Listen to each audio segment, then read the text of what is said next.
Hello friends, आज हम class 9 की कार्यपत्रक 16 करेंगे जो कि आपकी 3 जनवरी 2022 की है। शिक्षा निदेशालय की तरफ से आयु वर्कशीट हिंदी की संभाले सपनों की यादें। यहाँ पे नाम कक्षाध्यापक का नाम।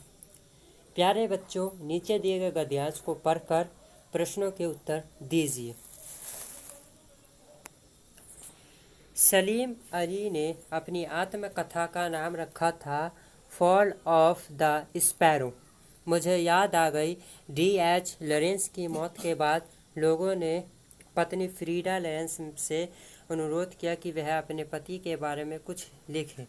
फ्रीडा चाहती तो ढेर सारी बातें लॉरेंस के बारे में लिख सकती थी, लेकिन उसने कहा मेरे लिए लॉरेंस के बारे में कुछ लिखना संभव सा है। मुझे महसूस होता है मेरी छत पर बैठने वाली गोरिया लॉरेंस के बारे में ढेर सारी बातें जानती थी, मुझसे भी ज़्यादा जानती है। वो सचमुच इतना खुला और सदा दिल वाला आदमी था। मुमकिन है लॉरेंस मेरी रगों में, मेरी हड्डियों में समाये हो, लेकिन मेरे लिए कितना कठिन है उसके बारे में अपने अनुभवों को शब्दों का जमा पहनाना। मुझे यकीन है कि मेरे छत पर बैठी गोरिया उनके बारे में हम दोनों के बारे में मुझसे ज़्यादा जानकारी रखती होगी। ठीक है, चलिए प्रश्न करते हैं। प्रश्न आंसर। पहला प्रश्न आपका, सलीम अली ने अपनी आत्मकथा का नाम क्या रखा था?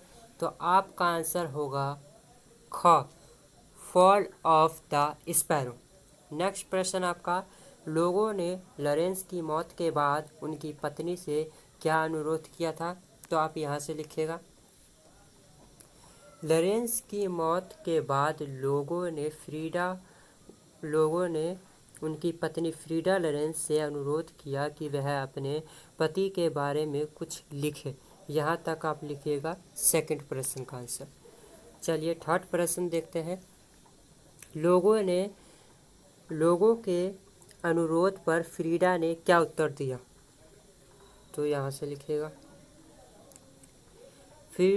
फ्रीडा चाहती तो ढेर सारी बातें लॉरेंस के बारे में लिख सकती थी, लेकिन उसने कहा मेरे लिए लॉरेंस के बारे में कुछ लिखना असंभव सा है। मुझे महसूस होता है मेरे छत पर बैठने वाली गोरिया लॉरेंस के बारे में ढेर सारी बातें जानती है, मुझसे भी ज़्यादा।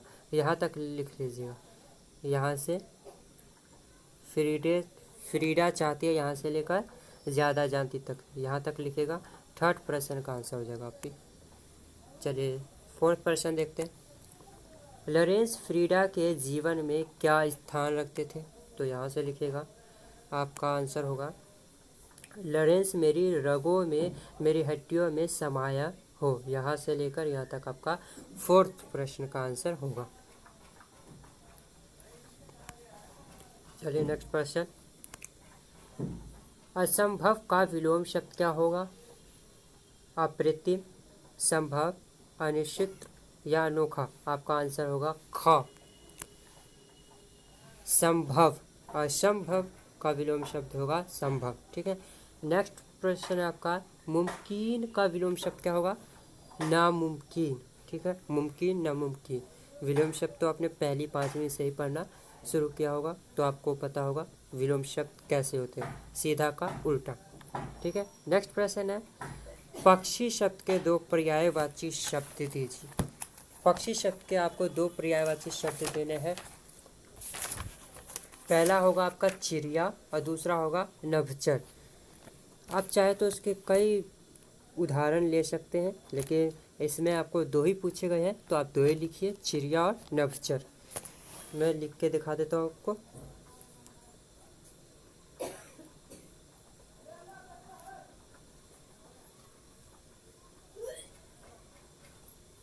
एक सेकंड।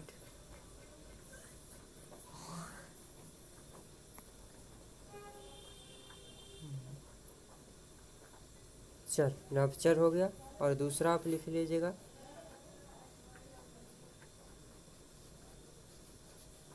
चिड़िया। ठीक है, ये थी आज की वर्कशीट। अगर वीडियो अच्छी लगी हो तो लाइक करें, चैनल को सब्सक्राइब करें और दोस्तों के साथ शेयर करना ना भूलें। धन्यवाद।